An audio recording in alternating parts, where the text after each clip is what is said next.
দেখো, দারুণ একটা সুখবর তোমাদেরকে যেমনটা বলেছিলাম কয়েকদিন আগেই যে লিস্ট রেডি হয়ে গেছে। আজ বের হয়ে গেল এডিএ রিক্রুটমেন্টের ফাইনাল সিলেকশন বা সিলেক্টেড লিস্ট। আজ 23 মে 2025 লিস্টটি বের হয়েছে। টোটাল ভ্যাকেন্সি ছিল 122 জন ক্যান্ডিডেট লিস্ট বের হয়েছে। দেখো, 122 candidates recommended for appointment to 122। তার মধ্যে বিভিন্ন ভ্যাকেন্সি আছে। এসসিদের জন্য 25, এসটিদের জন্য 7টা, 12টা ওবিসি এ, ওবিসি বি এর জন্য 8টা এবং 12টা হচ্ছে ইডব্লিউএস এবং 6টা হচ্ছে পিডব্লিউবিডি ক্যান্ডিডেটদের জন্য। এই হচ্ছে বিষয়। এখানে আরও অনেক কিছু বিষয় বলা আছে। এখানে দেখো, পোস্টের নাম হচ্ছে assistant director of agriculture, service হচ্ছে WBAS admin under the department of agriculture, government of West Bengal. এখানে সিরিয়াল নাম্বার এবং অনুযায়ী পরপর এখানে দেওয়া আছে। দেখো, ডান দিকে রেকমেন্ডেড এগেনস্ট ভ্যাকেন্সি। তোমরা এখানে দেখতে দেখো, নিজের রোল নাম্বার মিলিয়ে নেবে। এখানে র্যাঙ্ক অনুযায়ী পরপর লিস্ট, এখানে রোল নাম্বারগুলো দেওয়া আছে। সুতরাং নিজেদেরকে একটু বেশি মিলিয়ে নিতে হবে, বেশি নেই, মাত্র 4 পাতা। ভিডিওটি স্লো মোশনে দেখবে বা পজ করে নিজের রোল নাম্বারটা মিলিয়ে নেবে এখানে আছে কিনা, তাহলেই হবে।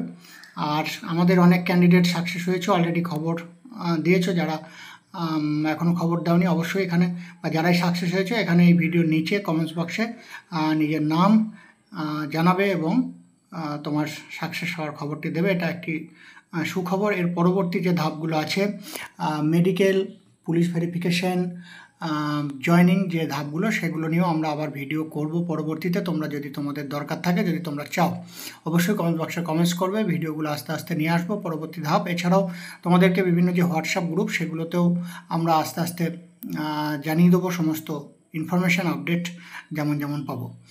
টোটাল ভ্যাকেন্সি 122 এবং তার মধ্যে বিভিন্ন ক্যাটাগরি রিজার্ভ আছে আর আনরিজার্ভডও কিছু আছে। এই হচ্ছে এখানে র্যাঙ্ক অনুযায়ী সাজানো আছে, বিভিন্ন র্যাঙ্ক অনুযায়ী এখানে পরপর সাজানো আছে, দেখতে পাচ্ছ। নাম্বার অফ ভ্যাকেন্সি আনরিজার্ভদের জন্য 52। এখানে টোটাল কোন ক্যাটাগরির কতগুলো ভ্যাকেন্সি সেটাও এখানে দেওয়া আছে। Candidates are hereby informed that no separate intimation letter will be sent in this regard। আলাদা করে কোনো অ্যাপয়েন্টমেন্ট লেটার মেলে বা বাড়িতে হার্ড কপি চিঠি কোনো কিছুই পাঠানো হবে না। এটাই লিস্ট এবং এই লিস্ট অনুযায়ী তোমাদের কিন্তু ফাইনাল সিলেকশন। সুতরাং যারা এই লিস্টে যাদের নাম আছে, সুতরাং আর কোনো চিন্তা না করে একদম খুশির খবর। যাই হোক, আর একবার লিস্টটা জাস্ট ঘুরিয়ে দিচ্ছি, তোমরা একটু দেখে নাও যার যেখানে র্যাঙ্ক অনুযায়ী। এবং কমেন্ট বক্সে অবশ্যই কমেন্টস করার সময় তোমাদের র্যাঙ্কটাও জানাবে। র্যাঙ্ক এবং নাম, সে অর্থাৎ সিরিয়াল নাম্বারে কত আছে সেটাই তোমার র্যাঙ্ক, সেই অনুযায়ী এখানে পরপর সাজানো আছে। যাই হোক, আজকের আলোচনা এখানেই শেষ করছি। আবার আপডেট পেলে আমরা নিয়ে আসবো। আর তোমাদের সাথে এই খুশির খবরটা শেয়ার করতে পেরে আমরাও খুবই আনন্দিত, কারণ আমাদের প্রচুর স্টুডেন্ট ছিল। তোমরা জানো আমাদের গভর্নমেন্ট অফ এডুকেশনের আগের চ্যানেল ছিল, সেখানে তো প্রচুর প্রিভিয়াস ইয়ারেরও প্রচুর সাকসেসফুল ক্যান্ডিডেটদের success story, mock interview experience ছিল। এছাড়াও এই বর্তমান চ্যানেলেও অনেকগুলো আছে। আমাদের আগের চ্যানেলটি ডিলিট হয়ে গেছে বিশেষ কারণবশত। যাই হোক, বর্তমান চ্যানেলেও অনেক ভিডিও আপলোড হয়েছে এবং ভবিষ্যতে আরও হবে। Thank you.